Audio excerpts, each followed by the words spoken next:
നമസ്കാരം, ഞാൻ ഡോക്ടർ കീർത്തി സുരേഷ്. പുതിയൊരു വീഡിയോയിലേക്ക് എല്ലാവർക്കും സ്വാഗതം. പ്രഗ്നൻസിയിൽ ഒട്ടുമിക്കവരെയും അലട്ടുന്ന ഒരു പ്രശ്നമായിരിക്കും കുഞ്ഞിന് വെയിറ്റ് വെക്കുന്നില്ല, അല്ലെങ്കിൽ കുഞ്ഞിന്റെ തൂക്കക്കുറവ് എന്നൊക്കെ ഉള്ളത്. അപ്പോൾ അതിന് പല കാരണങ്ങളുണ്ടാവും, പലർക്കും പല കാരണങ്ങളാവാം. പക്ഷെ ബേസിക് ആയിട്ട് നമ്മൾ 5 ടിപ്സ് ഫോളോ ചെയ്ത് കഴിഞ്ഞ് കഴിഞ്ഞാൽ കുഞ്ഞിന്റെ തൂക്കക്കുറവ് ഒഴിവാക്കിയിട്ട് ആരോഗ്യമുള്ള ഹെൽത്തി ആയിട്ടുള്ള വെയിറ്റ് ഉള്ള ഒരു കുഞ്ഞിനെ നമുക്ക് പ്രസവിക്കാനായിട്ട് സാധിക്കും. അപ്പൊ ആ 5 ടിപ്സ് ആണ് ഇന്ന് നമ്മൾ ഷെയർ ചെയ്യാനായിട്ട് പോകുന്നത്. അതിൽ ഏറ്റവും പ്രധാനപ്പെട്ടത് ആദ്യത്തെ ടിപ്പാണ്. അതായത് പലർക്കും പല കാരണങ്ങളുണ്ടാവാം കുഞ്ഞിന് വെയിറ്റ് കുറയാനായിട്ട്. ഇപ്പൊ ചിലർക്ക് ഓൾറെഡി അവര് പ്രഗ്നൻസിയിലേക്ക് പോയപ്പോൾ അവര് അണ്ടർ വെയിറ്റ് ആയിരുന്നു കാണാം. അപ്പോൾ അമ്മയ്ക്ക് ഓൾറെഡി വെയിറ്റ് കുറവാണെങ്കിൽ തീർച്ചയായിട്ടും കുഞ്ഞിനും വെയിറ്റ് കുറയാനായിട്ട് ഒരു സാധ്യതയുണ്ട് എപ്പോഴും. രണ്ടാമത്തെ കാര്യം എന്ന് വെച്ച് കഴിഞ്ഞാൽ പ്രഗ്നൻസിയിലേക്ക് പോകുമ്പോൾ വെയിറ്റ് ഒക്കെ ഓക്കെ ആയിരുന്നു, നോർമൽ വെയിറ്റ് ആയിരുന്നു. പക്ഷേ പ്രഗ്നൻസി തുടങ്ങി കഴിഞ്ഞപ്പോഴത്തേക്കും ഓക്കാനോ ഛർദിലും ഒക്കെ ഒത്തിരി കൂടിയിട്ട് പിന്നെ അങ്ങോട്ട് കാര്യമായിട്ട് വെയിറ്റ് ഗെയിൻ വരുന്നില്ല. അപ്പൊ ആ രീതിയിൽ കുറച്ച് കാറ്റഗറിയിലുള്ള ആൾക്കാരുണ്ടാവും. അവർക്കും ഇതുപോലെ കുഞ്ഞിന് തൂക്കം കുറയാനായിട്ട് ഒരു സാധ്യതയുണ്ട്. പിന്നെ ഉള്ള ഒരു കാറ്റഗറി എന്ന് വെച്ച് കഴിഞ്ഞാൽ പ്രഗ്നൻസിയിലേക്ക് പോകുന്നതിന് മുന്നേ തന്നെ അവർക്ക് പ്രമേഹം ഉണ്ടായിരുന്നു. അതായത് നമ്മൾ ഓവർ ഡയബറ്റിസ് അല്ലെങ്കിൽ പ്രീ ജെസ്റ്റേഷണൽ ഡയബറ്റിസ് എന്ന് പറയും. അപ്പൊ പ്രീ ജെസ്റ്റേഷൻ എന്ന് പറഞ്ഞാൽ പ്രഗ്നൻസിക്ക് മുന്നേ തന്നെ പ്രമേഹം കൺട്രോൾ അല്ലാത്തവരാണെങ്കിൽ തീർച്ചയായിട്ടും അവർക്ക് കുഞ്ഞിന്റെ വളർച്ചക്കുറവ് വരാനും കുഞ്ഞിന് തൂക്കം കുറയാനും ഒക്കെ ഉള്ള ഒരു സാധ്യതയുണ്ട്. പിന്നെ ഒരു വിഭാഗം ആൾക്കാർക്കെന്ന് വെച്ച് കഴിഞ്ഞാൽ പ്രഗ്നൻസിയിൽ വരുന്ന BP, അതായത് പ്രഗ്നൻസിയിൽ ബ്ലഡ് പ്രഷർ ഒത്തിരി കൂടുന്നു. അപ്പോൾ രക്തസമ്മർദ്ദം കൂടിയത് കാരണം കുഞ്ഞിലേക്ക് പ്രോപ്പറായിട്ട് രക്തയോട്ടം വരാതെ വരികയും കുഞ്ഞിന് തൂക്കം കുറയുകയും ചെയ്യാം. അപ്പൊ ഈ രീതിയിൽ ഒത്തിരി കാരണങ്ങൾ കൊണ്ട് നമുക്ക് പ്രഗ്നൻസി സമയത്ത് കുഞ്ഞിന് തൂക്കക്കുറവ് കാണാറുണ്ട്. അപ്പോൾ നമുക്ക് ബേസിക് ആയിട്ട് ചെയ്യാൻ പറ്റുന്നതെന്ന് വെച്ച് കഴിഞ്ഞാൽ എന്താണോ കാരണം അത് നമ്മൾ കറക്റ്റ് ചെയ്യുക എന്നുള്ളത്. കാരണം പല കാരണങ്ങളും നമുക്ക് പ്രഗ്നൻസിയിൽ കറക്റ്റ് ചെയ്യാനായിട്ട് സാധിക്കും. ഇപ്പോൾ ഉദാഹരണത്തിന് നമ്മൾ ഓൾറെഡി ഡയബറ്റിസ് ഉള്ളവരാണെങ്കിൽ അവർ ഡയബറ്റിസ് നല്ല കൺട്രോൾഡ് ആയിട്ട് പ്രഗ്നൻസിയിലേക്ക് പോവുകയാണെങ്കിൽ ഈ ഒരു കോംപ്ലിക്കേഷൻ നമുക്ക് ഒഴിവാക്കാം. അതുപോലെ തന്നെ പ്രഗ്നൻസിയിൽ ഇപ്പോൾ BP വന്നുപോയി അങ്ങനെ ഉണ്ടെങ്കിൽ തീർച്ചയായിട്ടും നമുക്ക് അത് മെഡിസിൻസ് എടുത്ത് പ്രോപ്പറായിട്ട് കൺട്രോൾ ചെയ്ത് കഴിഞ്ഞ് കഴിഞ്ഞാൽ നമുക്ക് അതിന്റെ ഇഫക്റ്റ് കുഞ്ഞിലേക്ക് വരാതിരിക്കാനായിട്ട് സാധിക്കും. പിന്നെ ഒരു കോമൺ ആയിട്ട് കാണുന്നതാണ് ഞാൻ പറഞ്ഞ പോലെ അമിതമായിട്ടുള്ള ഊക്കാനോ ഛർദിയും കാരണം ഫുഡേ കഴിക്കാൻ പറ്റുന്നില്ല. അമ്മയുടെയും വെയിറ്റ് കൂടുന്നില്ല, കുഞ്ഞിനും തൂക്കക്കുറവ് വരുന്നു. അപ്പൊ അങ്ങനെ ഉള്ളപ്പോൾ തീർച്ചയായിട്ടും ഛർദിലിനുള്ള മെഡിസിൻസ് എടുത്ത് തന്നെ നമുക്ക് പോവാം. അപ്പൊ ആ രീതിയിൽ ഛർദിൽ ഒരുവിധം കൺട്രോൾ ചെയ്ത് വെക്കുകയാണ് എന്നുണ്ടെങ്കിൽ ഫുഡ് കഴിക്കാനായിട്ട് തീർച്ചയായിട്ടും സാധിക്കും. കാരണം ഇനിഷ്യലി ഉള്ള ഒരു ഛർദിൽ ഓക്കാനൊക്കെ ഒരു 5 മാസം വരെ ആകുമ്പോഴത്തേക്ക് പലർക്കും കുറയാറാണ് പതിവ്. സ്റ്റിൽ 5 മാസം കഴിഞ്ഞിട്ടും ഛർദിയും ബുദ്ധിമുട്ടും ഒക്കെ ഉണ്ടെങ്കിൽ തീർച്ചയായിട്ടും അതിന്റെ മെഡിസിൻസ് എടുക്കുക. അതുകൊണ്ട് ഛർദിക്കോ ഒന്ന് പേടിച്ച് ഫുഡ് കഴിക്കാതിരുന്നു കഴിഞ്ഞാൽ തീർച്ചയായിട്ടും കുഞ്ഞിന് തൂക്കക്കുറവ് ഉണ്ടാവാൻ ഒരു സാധ്യതയുണ്ട്. കാരണം യൂഷ്വലി ഒരു 5 മാസം വരെ എന്ന് പറഞ്ഞു കഴിഞ്ഞാൽ കുഞ്ഞിന്റെ ഓർഗനോജെനിസിസ് പീരീഡ് ആണ്, കുഞ്ഞിന്റെ അവയവങ്ങളൊക്കെ ഉണ്ടായി വരുന്ന ഒരു സമയമാണ്. ആ സമയം വരെ കാര്യമായിട്ട് ഒത്തിരി ഹെവി ഫുഡ് കഴിച്ചില്ലെങ്കിലും കുഞ്ഞിന്റെ തൂക്കമൊക്കെ ഓക്കെ ആയിരിക്കും. 5 മാസമൊക്കെ ആകുമ്പോഴത്തേക്കും യൂഷ്വലി ഒരു 400 ഗ്രാമൊക്കെ കുഞ്ഞിന് വെയിറ്റ് കാണുള്ളൂ. പിന്നെ ആണ് ഈ 5 മാസത്തിന് ശേഷം പ്രസവം വരെയുള്ള സമയത്താണ് പ്രധാനമായിട്ടും കുഞ്ഞ് വെയിറ്റ് ഗെയിൻ ചെയ്യുന്നത്. ആ സമയത്ത് നന്നായിട്ട് പ്രോട്ടീൻ റിച്ച് ആയിട്ടുള്ള ഫുഡ് കഴിച്ചാൽ മതിയാവും. പിന്നെ ഒരു കോമൺ ആയിട്ട് കാണുന്ന ഇഷ്യൂ ആണ് റിപ്പീറ്റഡ് ആയിട്ടുള്ള ഇൻഫെക്ഷൻ. അതായത് അമ്മയ്ക്ക് അടിക്കടി പല രീതിയിലുള്ള അണുബാധകളും വരികയാണെങ്കിൽ തീർച്ചയായിട്ടും കുഞ്ഞിന് തൂക്കക്കുറവ് ഉണ്ടാകാനുള്ള സാധ്യതയുണ്ട്. അപ്പൊ അങ്ങനെ വരുമ്പോഴത്തേനും നമ്മൾ ചെയ്യേണ്ടതെന്ന് വെച്ച് കഴിഞ്ഞാൽ തീർച്ചയായിട്ടും ഇൻഫെക്ഷൻസ് എന്തെങ്കിലും ഗർഭകാലത്ത് വരികയാണെങ്കിൽ ഉടനെ തന്നെ ഡോക്ടറെ കാണുകയും ഏറ്റവും പെട്ടെന്ന് അത് ചികിത്സിച്ച് മാറ്റുകയും ചെയ്യാം. മൂത്രത്തിൽ പഴുപ്പായിക്കോട്ടെ, കഫക്കെട്ടിന്റെ പ്രശ്നം ആയിക്കോട്ടെ, ഏത് രീതിയിലുള്ള അണുബാധയാണെങ്കിലും ഏറ്റവും നേരത്തെ കണ്ടുപിടിക്കുക, ഏറ്റവും നേരത്തെ ചികിത്സിക്കുക. അപ്പോൾ അതിന്റെ ഇഫക്റ്റ് കുഞ്ഞിന് വരാതിരിക്കും. അപ്പൊ കോസ് ട്രീറ്റ് ചെയ്യുക. എന്താണോ തൂക്കക്കുറവിന് കാരണമാകുന്നത് അത് പലർക്കും പലതായിരിക്കും. അത് കണ്ടുപിടിച്ച് അതിനെ എത്രയും പെട്ടെന്ന് ട്രീറ്റ് ചെയ്യുക എന്നുള്ളതാണ് ഫസ്റ്റ് ടിപ്പ് എന്ന് പറയുന്നത്. രണ്ടാമത്തത് നിങ്ങൾക്ക് എല്ലാവർക്കും അറിയുന്ന പോലെ തന്നെ ഡയറ്റ് വളരെ അധികം ഇമ്പോർട്ടൻ്റ് ആണ് പ്രഗ്നൻസിയിൽ. അപ്പൊ അതിന് മുന്നേ വരെ നിങ്ങൾ ചിലപ്പോൾ ഫാസ്റ്റ് ഫുഡ് ആയിരിക്കും കൂടുതൽ കഴിച്ചുകൊണ്ടിരുന്നത്, അല്ലെങ്കിൽ കോള, പെപ്സി അങ്ങനത്തെ ആയിരിക്കും കൂടുതൽ കഴിച്ചുകൊണ്ടിരുന്നത്. പക്ഷെ പ്രഗ്നൻസി ആവുന്ന സമയത്ത് തീർച്ചയായിട്ടും നിങ്ങൾ ഒരു ഹെൽത്തി ഡയറ്റിലേക്ക് മാറാനുള്ള ഒരു ടൈമാണ്. അപ്പൊ ഒരു ബാലൻസ്ഡ് ആയിട്ട് ഉള്ള ഒരു ഡയറ്റ് കഴിക്കാനായിട്ടുള്ള ഒരു സമയമാണ് പ്രഗ്നൻസി എന്ന് പറയുന്നത്. അപ്പൊ തൂക്കക്കുറവ് കാണുന്നുണ്ടെങ്കിൽ പ്രത്യേകിച്ച് ഡയറ്റിൽ എന്താ കഴിക്കേണ്ടത് എന്ന് പലരും നമ്മളോട് ചോദിക്കാറുണ്ട്. അപ്പൊ ഏറ്റവും പ്രധാനം എന്ന് വെച്ച് കഴിഞ്ഞാൽ പ്രോട്ടീൻ ആണ്. കാരണം ഒത്തിരി ചോറോ കപ്പയോ അങ്ങനെയുള്ള ഫുഡ് കഴിച്ചുകൊണ്ട് ഒരിക്കലും കുഞ്ഞിന് വെയിറ്റ് കൂടത്തില്ല. അമ്മയ്ക്ക് ചിലപ്പോൾ കുറച്ച് വെയിറ്റ് കൂടുമായിരിക്കും, ഡെലിവറി കഴിഞ്ഞാലും ആ വെയിറ്റ് കുറയാതെ ഇരിക്കാം. അപ്പോൾ ഹെൽത്തി ആയിട്ടുള്ള ഒരു വെയിറ്റ് അല്ല അത്. അപ്പൊ കുഞ്ഞിന് വെയിറ്റ് കൂടണം, കുഞ്ഞിന് തൂക്കം വെക്കണം എന്ന് താല്പര്യം ഉണ്ടെങ്കിൽ തീർച്ചയായിട്ടും പ്രോട്ടീൻ അടങ്ങിയിട്ടുള്ള ആഹാരമാണ് നിങ്ങൾ പ്രധാനമായിട്ടും കഴിക്കുന്നത്. അപ്പോൾ അഥവാ തൂക്കക്കുറവ് കണ്ടുപിടിച്ചു, ഇപ്പോൾ ഒരു 7 മാസത്തിൽ അല്ലെങ്കിൽ 8 മാസത്തിൽ വയറ് നോക്കി, അല്ലെങ്കിൽ സ്കാൻ ചെയ്തപ്പോൾ കുഞ്ഞിന് തൂക്കക്കുറവുണ്ട്, അപ്പൊ എന്താണ് ഡയറ്റിൽ ചേഞ്ച് വരുത്തേണ്ടതെന്ന് വെച്ച് കഴിഞ്ഞാൽ ഡെയിലി 1-2 ഗ്ലാസ് പാല് അല്ലെങ്കിൽ തൈര്. കാരണം ഇത് രണ്ടിലുള്ള പ്രോട്ടീന്റെ കണ്ടന്റ് ഏതാണ്ട് സെയിം തന്നെയാണ്. പ്രഗ്നൻസിയിൽ എല്ലാവർക്കും ചിലപ്പോൾ പാല് കുടിക്കാൻ പറ്റണം എന്നില്ല. അപ്പൊ അങ്ങനെയുള്ളവര് തൈര് കഴിക്കുക. പാൽ ഉൽപ്പന്നങ്ങളും മെയിൻ ആയിട്ട് പ്രോട്ടീന്റെ ഒരു സോഴ്സ് ആണ്. പിന്നെ രണ്ടാമത്തെ കാര്യം എന്ന് വെച്ച് കഴിഞ്ഞാൽ മുട്ട. നോൺ വെജിറ്റേറിയൻ കഴിക്കുന്ന ആൾക്കാരാണെങ്കിൽ തീർച്ചയായിട്ടും മുട്ട നല്ലൊരു ഓപ്ഷനാണ്. ഡെയിലി 1-2 മുട്ട കഴിക്കുന്നതുകൊണ്ട് പ്രശ്നമില്ല. പിന്നെ വെജിറ്റേറിയൻസ് ആണെങ്കിൽ പ്രധാനമായിട്ടും കടല, പയറ്, പരിപ്പ് ആ രീതിയിലൊക്കെ ഉള്ളത്. അപ്പോൾ ഒരു ദിവസം 1 കപ്പെങ്കിലും ഇതിലേതെങ്കിലും ഒന്ന് കഴിച്ചു എന്ന് ഉറപ്പാക്കുക. പിന്നെ പലരും ചോദിക്കാറുണ്ട് ഫിഷ്, ചിക്കൻ ഇതൊക്കെ കഴിക്കാവുന്ന. ഫിഷ് ശരിക്കും നല്ലൊരു പ്രോട്ടീൻ സോഴ്സ് ആണ്, ഫിഷ് കഴിക്കാം. പക്ഷെ BP ഉള്ളവര് ശ്രദ്ധിക്കേണ്ടത് കഴിയുന്നതും എണ്ണയിൽ വറുത്ത് കഴിക്കാതെ കറി വെച്ച് കഴിക്കുക, അധികം ഓയിൽ ചേർക്കാതെ കറി വെച്ച് കഴിക്കുക. ഇത് തന്നെയാണ് ചിക്കന്റെ കാര്യം. അപ്പൊ ഈ രീതിയിലൊക്കെയാണ് പ്രധാനമായിട്ടും നമ്മൾ ഡയറ്റിൽ പ്രോട്ടീൻ ആഡ് ചെയ്യേണ്ടത്. പിന്നെ കാർബോഹൈഡ്രേറ്റ്, അതായത് ചോറ്, ചപ്പാത്തി ഇതൊന്നും വേണ്ടേന്ന് ചോദിച്ചാൽ തീർച്ചയായിട്ടും വേണം. ഒരു ബാലൻസ്ഡ് ഡയറ്റിന്റെ ഭാഗമായിട്ടും അതും അത്യാവശ്യമാണ്. അതിന്റെ കൂടെ തന്നെ അത്യാവശ്യമാണ് ഹെൽത്തി ആയിട്ടുള്ള ഫാറ്റ് കഴിക്കുക എന്നുള്ളത്. അപ്പൊ ഹെൽത്തി ആയിട്ടുള്ള ഫാറ്റ് എന്ന് വെച്ചാൽ എന്താണ്?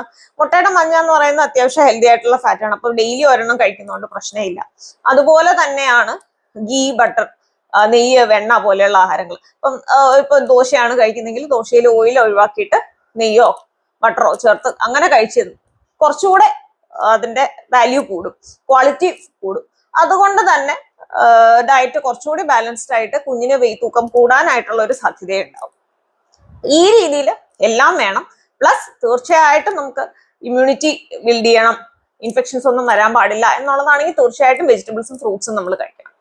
അപ്പൊ ഡയറ്റിൽ ഇത്രയും കാര്യങ്ങളാണ് നമ്മൾ കൂടുതലായിട്ട് ഇൻക്ലൂഡ് ചെയ്യേണ്ടത്, കുഞ്ഞിന് തൂക്കക്കുറവ് വരാതിരിക്കാനോ അഥവാ ഉണ്ടെങ്കിൽ ഇനി കൂടിപ്പോവാതിരിക്കാനോ, അതായത് തൂക്കക്കുറവ് വേഴ്സൺ ചെയ്യാതിരിക്കാനോ. പിന്നെ ഡയറ്റിനെ പോലെ തന്നെ ഇമ്പോർട്ടൻ്റ് ആണ് ഡെയിലി 2 ലിറ്റർ വെള്ളം കുടിക്കുക എന്നുള്ളത്. കാരണം കുഞ്ഞിന് ചുറ്റുമുള്ള വെള്ളം കുറയുന്നതും നമുക്ക് കുഞ്ഞിന് വളർച്ചക്കുറവിന്റെ ഒരു ലക്ഷണമാണ്. അപ്പോൾ അമ്മയുടെ ശരീരത്തിലെ വെള്ളം കുറവാണെങ്കിൽ തീർച്ചയായിട്ടും കുഞ്ഞിന് ചുറ്റുമുള്ള വെള്ളം കുറയാനും ഒരു സാധ്യതയാണ്. അപ്പൊ ഡെയിലി 2 ലിറ്റർ വെള്ളം എങ്കിലും കുടിക്കുന്നു എന്ന് ഉറപ്പാക്കുക. അതാണ് ഡയറ്റിന്റെ കാര്യം എന്ന് പറയുന്നത്. അതാണ് രണ്ടാമത്തെ ടിപ്പ്. ഇനി മൂന്നാമത്തെ ടിപ്പ് എന്ന് പറയുന്നത് നമുക്ക് ഡയറ്റ് പോലെയും അതുപോലെ തന്നെ എന്താണോ BP ആണ് പ്രശ്നമെങ്കിൽ അതിന്റെ മെഡിസിൻസ് കഴിക്കുന്ന പോലെ തന്നെ ഇമ്പോർട്ടൻ്റ് ആയിട്ടുള്ള കാര്യമാണ് റെസ്റ്റ് എന്നുള്ളത്. റെസ്റ്റ് എന്ന് പറഞ്ഞാൽ ഫുൾ ബെഡ് റെസ്റ്റ് എടുക്കാനല്ല. കുഞ്ഞിന് തൂക്കക്കുറവ് വന്നു കഴിഞ്ഞാൽ ഏറ്റവും പ്രധാനപ്പെട്ടത് ഉറക്കമാണ്. റെസ്റ്റിൽ ഏറ്റവും പ്രധാനപ്പെട്ട ഉറക്കമാണ്. അറ്റ്ലീസ്റ്റ് ഒരു 7 മുതൽ 8 മണിക്കൂർ വരെ സൗണ്ട് സ്ലീപ്പ് നൈറ്റിൽ എടുക്കുന്നുണ്ടെന്ന് ഉറപ്പാക്കുക. പകല് ഒരു 2 മണിക്കൂറെങ്കിലും റെസ്റ്റ് എടുക്കുക. അപ്പൊ റെസ്റ്റ് എടുക്കുമ്പോൾ നമുക്ക് ഒന്നുകിൽ വെറുതെ ഇരിക്കുക, ബാക്കി എല്ലാ എന്താണ് ഗാഡ്ജറ്റ്സും എല്ലാം ഒഴിവാക്കിയിട്ട് വെറുതെ ഇരിക്കുക, വായിക്കുകയോ അങ്ങനെ എന്തെങ്കിലും ചെയ്ത് പകല് റെസ്റ്റ് ചെയ്യാം. ഒരു 2 hours ഉറങ്ങണം നിർബന്ധമില്ല. രാത്രിയിൽ തീർച്ചയായിട്ടും ഒരു 7-8 മണിക്കൂർ ഉറങ്ങിയിരിക്കണം. അപ്പൊ ഇത് രണ്ടും നമ്മുടെ റെസ്റ്റിന്റെ ഭാഗമായിട്ട് വരും. ഇതാണ് മൂന്നാമത്തെ നമ്മൾ ഫോളോ ചെയ്യേണ്ട ടിപ്പ്. ഇനി നാലാമത്തത് പലരും നിസ്സാരം എന്ന് കരുതി ഇഗ്നോർ ചെയ്യുന്ന ഒരു കാര്യമാണ് സ്ട്രെസ്. പല കാരണങ്ങളും ഉണ്ടാവാം. നമ്മുടെ ജോലിയുടെ സ്ട്രെസ് ആവാം, അല്ല പഠിച്ചുകൊണ്ടിരിക്കുന്ന ആളാണെങ്കിൽ അതിന്റെ സ്ട്രെസ് ആയിരിക്കാം, ചിലപ്പോൾ കുഞ്ഞിന് ഇതുപോലെ സ്കാൻ ചെയ്യുമ്പോൾ തൂക്കക്കുറവെന്ന് പറഞ്ഞാൽ അതിന്റെ തന്നെ സ്ട്രെസ് ആയിരിക്കാം, അല്ലെങ്കിൽ ഫാമിലി ഇഷ്യൂസ് ആയിരിക്കാം. എന്ന് തന്നെയാണെങ്കിലും ആ ഒരു സ്ട്രെസ് ഗർഭിണിയുടെ ആരോഗ്യത്തിനെ നെഗറ്റീവായിട്ടാണ് ബാധിക്കുന്നത്. നല്ല സ്ട്രെസ്ഫുൾ ആയിട്ടുള്ള എൻവയോൺമെന്റിൽ വർക്ക് ചെയ്യുന്ന ആൾക്കാരിൽ ജനിക്കുന്ന കുഞ്ഞുങ്ങൾക്ക് തൂക്കം കുറവായിട്ടാണ് പല പഠനങ്ങൾ സൂചിപ്പിക്കുന്നത്. അപ്പൊ സ്ട്രെസ് എന്ന് പറയുന്നത് തൂക്കക്കുറവ് ഉണ്ടാക്കുന്ന ഒരു വളരെ ഇമ്പോർട്ടന്റ് ആയിട്ടുള്ള ഫാക്ടറാണെന്ന് മനസ്സിലാക്കുക. അപ്പൊ സ്ട്രെസ് റിലീവ് ചെയ്യാനായിട്ട് നിങ്ങൾക്ക് നിങ്ങളുടേതായ വഴി കണ്ടുപിടിക്കാം.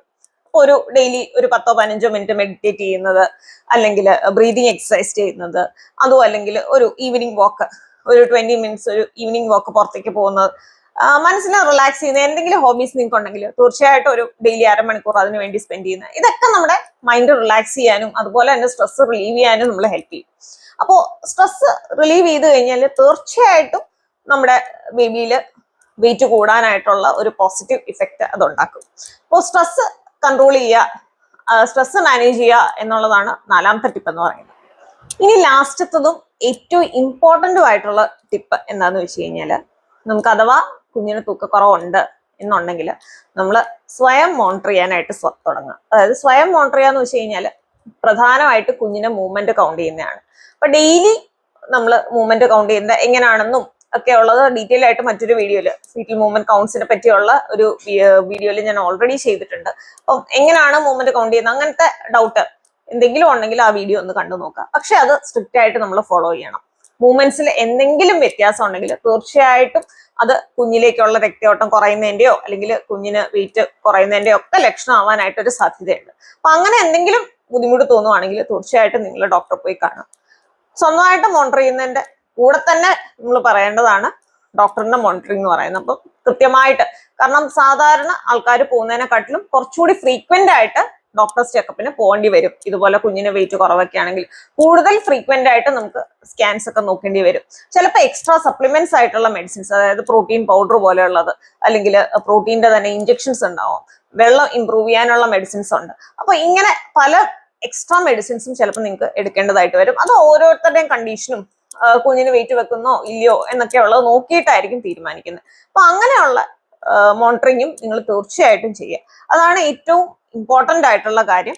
പിന്നെ പലപ്പോഴും സംഭവിക്കാറുള്ള ഒരു കാര്യം എന്ന് വെച്ച് കഴിഞ്ഞാല് കുഞ്ഞിന് അഥവാ ഇതുപോലെ വളർച്ചക്കുറവുണ്ട്, അപ്പൊ നമുക്ക് കുറച്ചുകൂടെ സ്ട്രിക്ട് മോണിറ്ററിങ് വേണമെന്ന് പറയുമ്പോഴത്തേക്കും കറക്റ്റ് ആയിട്ട് ചെക്കപ്പിന് വന്നിട്ടില്ല എന്നുണ്ടെങ്കിൽ നമുക്ക് സപ്ലിമെന്റ്സ് കൊടുക്കാനുള്ള ഒരു അവസരമാണ് നഷ്ടപ്പെടുന്നത്. കാരണം ഒരു 28 ആഴ്ച അല്ലെങ്കിൽ 30 ആഴ്ചയിൽ നമ്മൾ വളർച്ചക്കുറവൊക്കെ കണ്ടുപിടിച്ച് തൂക്കക്കുറവൊക്കെ കണ്ടുപിടിച്ച് കഴിഞ്ഞാൽ നമുക്കത് ഇമ്പ്രൂവ് ചെയ്യാനായിട്ട് അത്രയും ടൈം ഉണ്ട് പിന്നെ അങ്ങോട്ട്. പക്ഷെ ഒരു 36 ആഴ്ചയിലാണ് കണ്ടുപിടിക്കുന്നതെങ്കിൽ പിന്നെ നമുക്ക് അങ്ങോട്ട് അധികം ടൈം ഇല്ല. തീരെ വളർച്ചക്കുറവുള്ള കുഞ്ഞുങ്ങളാണെങ്കിൽ ഒരു 37-38 ആഴ്ചയിൽ ചിലപ്പോൾ നമ്മൾ ഡെലിവറി ചെയ്യേണ്ടി വരും. അപ്പൊ അങ്ങനെയുള്ള സിറ്റുവേഷനിൽ നമുക്ക് ഒരു കുറച്ച് ടൈമേ കിട്ടുള്ളൂ. അപ്പൊ എത്രയും നേരത്തെ നമ്മൾ കണ്ടുപിടിക്കുക, എത്രയും നേരത്തെ അത് കറക്റ്റ് ചെയ്യുക എന്നുള്ളതാണ് ഏറ്റവും ഇമ്പോർട്ടന്റ് ആയിട്ടുള്ള കാര്യം. അപ്പൊ ഈ 5 ടിപ്സ് നിങ്ങൾ തീർച്ചയായിട്ടും ഫോളോ ചെയ്യുക. കാരണം എന്താണോ നിങ്ങളുടെ ഇഷ്യൂ, എന്താണോ നിങ്ങളുടെ കാരണം കുഞ്ഞിന് തൂക്കം കുറയാൻ, അത് കറക്റ്റ് ആയിട്ട് മാനേജ് ചെയ്യുക. 2, ഡയറ്റിൽ പ്രത്യേകം ശ്രദ്ധിക്കുക. എക്സ്ട്രാ ആയിട്ട് നമ്മൾ ആഡ് ചെയ്യേണ്ട സാധനങ്ങൾ ഞാൻ ഓൾറെഡി പറഞ്ഞിട്ടുണ്ട്. അങ്ങനെയുള്ള ഫുഡ് ഐറ്റംസ് തീർച്ചയായിട്ടും ആഡ് ചെയ്യുക. പിന്നെ സ്ലീപ്പ്, ഉറക്കം വളരെയധികം അത്യാവശ്യമാണ്. ഉറക്കവും റെസ്റ്റും ഉണ്ടെങ്കിൽ തന്നെ നല്ലൊരു ഇമ്പ്രൂവ്മെന്റ് കുഞ്ഞിന്റെ തൂക്കത്തിൽ നമ്മൾ കാണാറുണ്ട്. പിന്നെ സ്ട്രെസ് മാക്സിമം കുറയ്ക്കുക. അത് പ്രഗ്നൻസിയിലെ എല്ലാ കാര്യങ്ങൾക്കും ഒരു പോസിറ്റീവ് ഇഫക്റ്റ് ഉണ്ടാക്കും. അതുപോലെ തന്നെയാണ് കുഞ്ഞിന്റെ വെയിറ്റിന്റെ കാര്യത്തിലും. പിന്നെ മോണിറ്ററിങ്, നിങ്ങളുടെ സ്വന്തമായിട്ടുള്ള മോണിറ്ററിങ്ങിനും അതുപോലെ തന്നെ ഡോക്ടറുടെ നിർദ്ദേശങ്ങളും തീർച്ചയായിട്ടും നിങ്ങൾ പാലിക്കുക. അപ്പൊ ഇങ്ങനെയുള്ള കാര്യങ്ങളൊക്കെ ഫോളോ ചെയ്ത് കഴിഞ്ഞ് കഴിഞ്ഞാൽ തീർച്ചയായിട്ടും നിങ്ങളുടെ കുഞ്ഞിന്റെ വെയിറ്റ് ഇമ്പ്രൂവ് ചെയ്യും.